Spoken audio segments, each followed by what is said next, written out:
आणि आता पाहूया टॉप 9 राजकीय बातम्या। सुधाकर बडगुजर, बबन घोलप आज भाजपमध्ये प्रवेश करणार। 15हून अधिक माजी नगरसेवकही भाजपमध्ये प्रवेश करणार। नाशिक पालिका निवडणुकीच्या पार्श्वभूमीवर ठाकरेंच्या पक्षाला धक्का। पवारांच्या राष्ट्रवादीमधील गणेश गीतेही आज भाजपमध्ये प्रवेश करणार।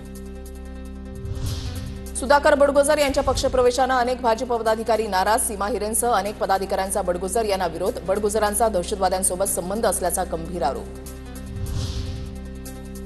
सुधाकर बडगुजर आमच्या पक्षामध्ये नाहीत, त्यांच्याबाबत काही माहिती नाही। नाशिकमधील ठाकरेंची शिवसेना मजबूत, सर्व कार्यकर्ते जागेवर। खासदार संजय राऊतांची प्रतिक्रिया। सुधाकर बडगुजर यांच्या भाजप प्रवेशावरून संभ्रम। बडगुजरांच्या प्रवेशाबद्दल कोणतीही माहिती नाही। भाजप प्रदेशाध्यक्ष चंद्रशेखर बावनकुळे यांची प्रतिक्रिया। सुधाकर बडगुजरांचा प्रवास हिंदुत्वाच्या दिशेने जोमाने सुरू। हिंदुत्वासाठी कुणी काम करत असेल तर आक्षेप घ्यायची गरज नाही। बडगुजरांच्या भाजपमधील पक्षप्रवेशावर राणेंची प्रतिक्रिया। तर सुधाकर बडगुजरांचा दहशतवाद्यांसोबत संबंध असा नितेश राणेंनी आधी केला होता आरोप। आरोप करण्याआधी मातोश्रीवरील मालकाला अघोरी पूजेबद्दल विचारा। वसंत मोरेंच्या गोगालेंवरील आरोपांनंतर नितेश राणेंची टीका। निधी वाटपावरून शिवसेनेचे मंत्री अजितदादांवर अजूनही नाराज। शिवसेना मंत्र्यांनी शिंदेंसमोर नाराजी बोलून दाखवली, सूत्रांची माहिती।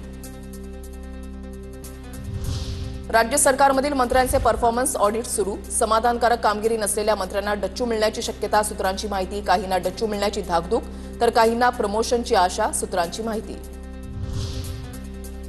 आज दुपारी मातोश्री निवासस्थानी वर्सोवा आणि जोगेश्वरीमधील भाजप कार्यकर्त्यांचा पक्षप्रवेश। उद्धव ठाकरेंच्या उपस्थितीमध्ये होणार पक्षप्रवेश सोहळा।